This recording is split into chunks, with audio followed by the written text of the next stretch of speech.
What's up everyone? I am Jamie with Three Little Goats Homestead, and if you're new here, welcome to the channel. If you've been around for a while, welcome back. Glad to see you as always. So today it's not super humid out and it's supposed to just get hotter and more humid throughout the week, so I figured now is the time for me to get outside so I can go and pick, well, what most people would call some weeds. There are some specific plants that grow wild and most people considered weeds, and I use them for medicinal purposes. So I figured I'd take you guys along so we can go and hunt for some weeds, really, and I'll kind of explain what we're looking for and what I use each weed for. So let's get started. I'm gonna get my basket. We're gonna get going.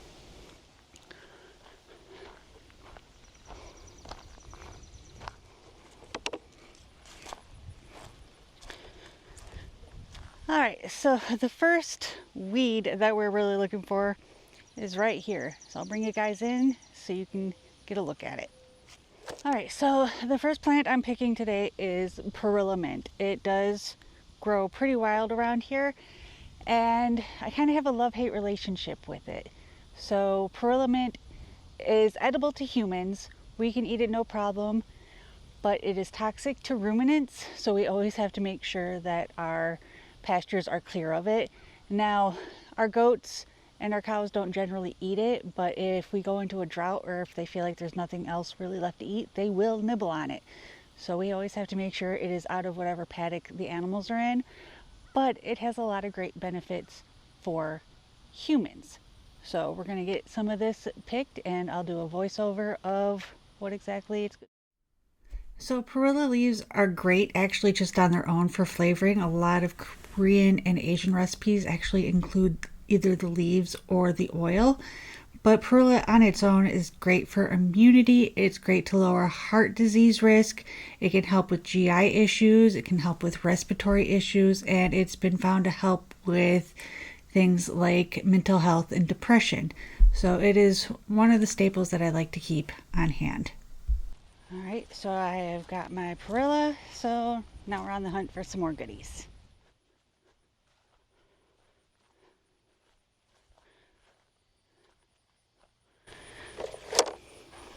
Found one!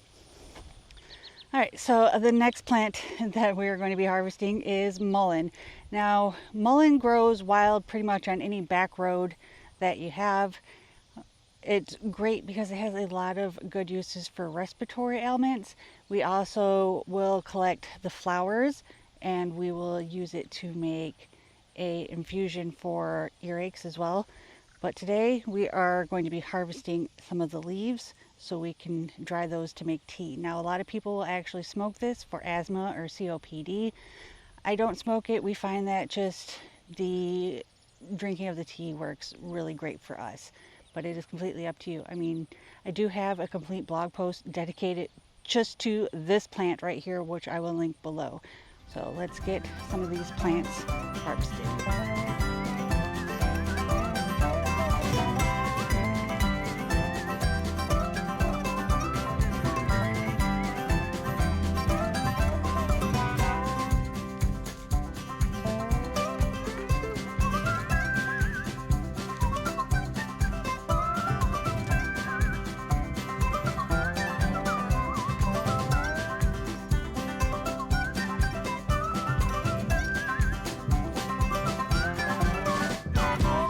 Now I'm not collecting any of the flowers because, well, I've collected them earlier in the year.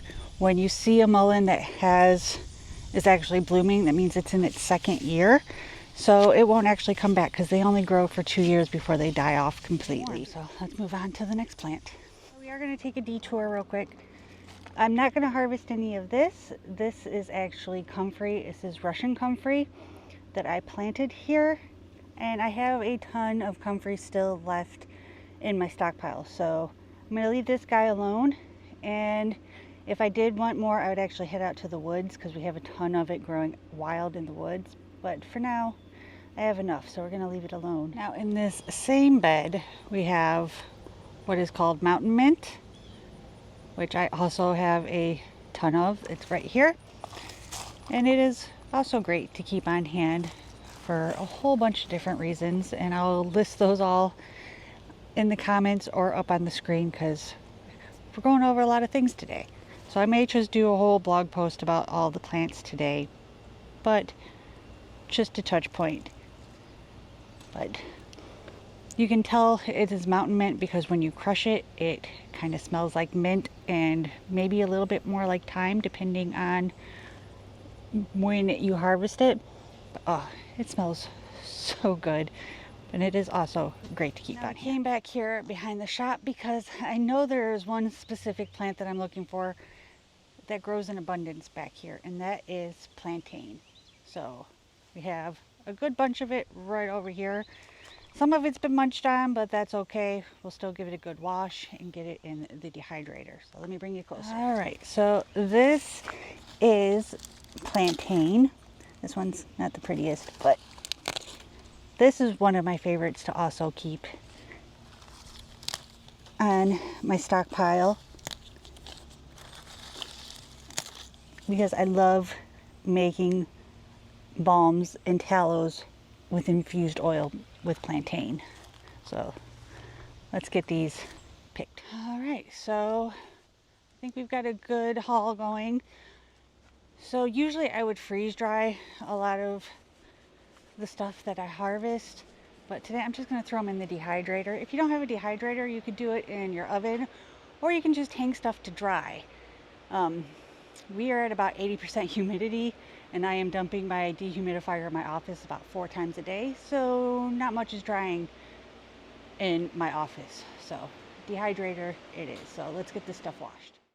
While I am washing the mullen, I'll go ahead and just give you a little bit of information about it as far as preserving it.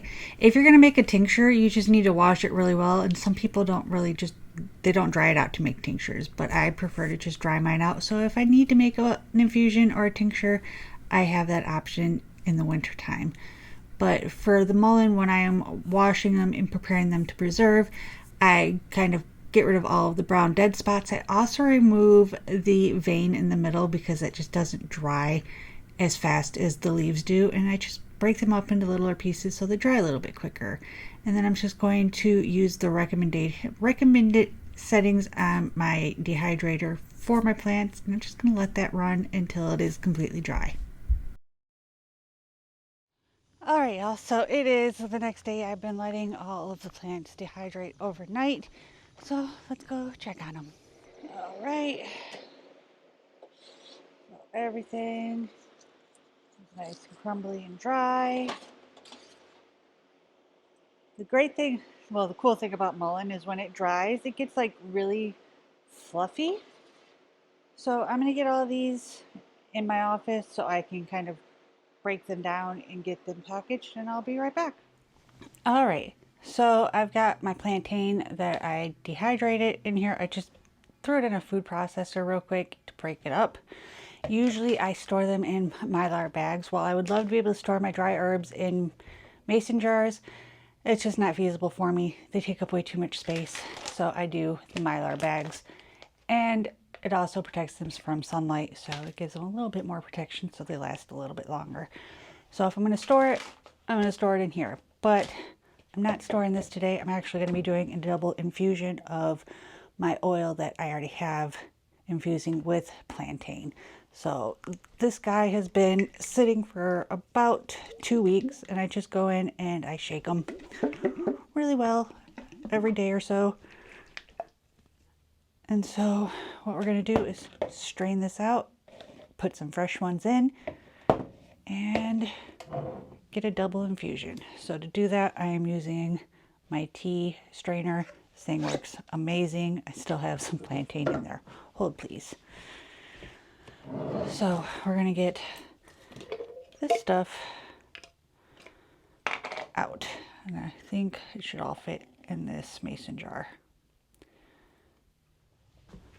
And then to push this all the way through, I'm just going to use the follower, and I'm going to push the rest of this oil through. And so while that is finishing draining, I'm going to restock this jar. Now I need a paper towel because I'm making a mess like always. So I'm going to go ahead and add in the this plantain.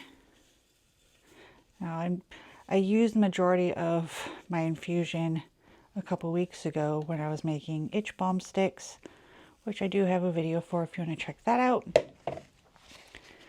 But yeah, that wiped me out of most of my oil that I had double infused already. So it's a never-ending cycle. Look how gorgeous and green that is. Now I use castor oil for my infusions. You can use olive oil. You can even use beef tallow, but with the beef tallow you definitely want to heat it up because it's solid at room temperature. And if you wanted to speed up this process, you could totally do a heat infusion by just putting this in a double boiler and letting it infuse that way. I won't need these for about a week or so, so I'm not overly concerned with rushing this process. And I'm just going to give this a good shake. And this will be ready to use in about a week. Now I'm going to continue to do this with the rest of the herbs and plants that I collected and dehydrated. Some will be their first infusion, some will be their second infusion. All right, y'all. So that is what I have got for you guys today. Now, if you are new to foraging or herbs or medicinal plants, I do highly encourage you to do your research before you just go out and pick plants in your backyard. You want to make sure you're picking the right plants because sometimes a plant may look like one thing but actually be another. Be sure to do all of your research, and I will have a blog post linked down below about the plants that we have gone over today. So if you like this video, be sure to give it a big thumbs up. And if you haven't already, hit that subscribe button. We put out new videos every single week. And I'll see you in the next one. Bye.